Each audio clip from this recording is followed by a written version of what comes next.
यह व्रत कथा हम आपको सुनाएंगे जो जितिया करते हैं। ये बिहार, झारखंड सभी देशों में बहुत माना जाता है।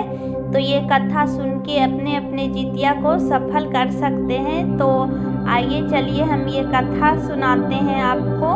तो मेरी वीडियो देख के आप पूजा वगैरह कथा भी सुन सकते हैं। जीवितिका पुत्रिका व्रत के साथ जीमूत वाहन की कथा जुड़ी है। संक्षेप में वह इस प्रकार है दिया गया है। गंधर्वों के राजकुमार का नाम जीमूत वाहन था। वे बड़े उदार और परोपकारी थे। जीमूत वाहन के पिता ने वृद्धावस्था में वानप्रस्थ आश्रम में जाते समय इनको राज सिंहासन पर बिठाया, किंतु इनका मन राजपाठ में नहीं लगता था। वे राज्य का भार अपने भाइयों पर छोड़कर स्वयं वन में पिता की सेवा करने चले गए।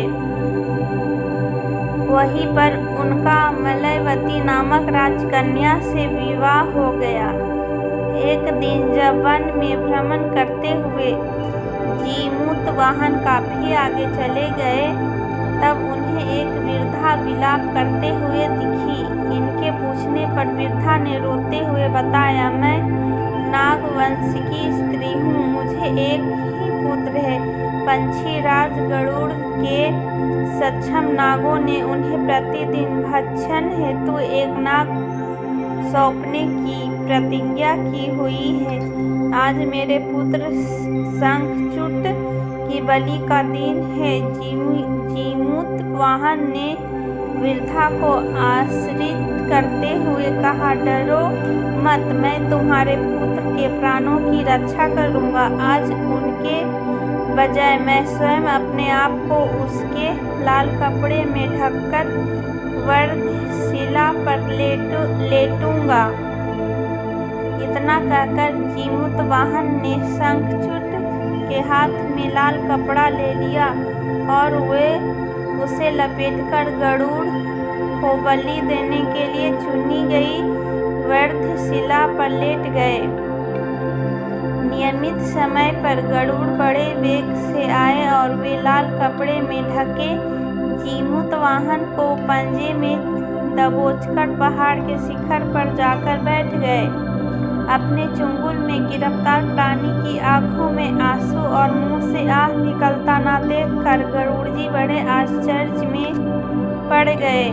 उन्होंने जीमूत वाहन से उनका परिचय पूछा।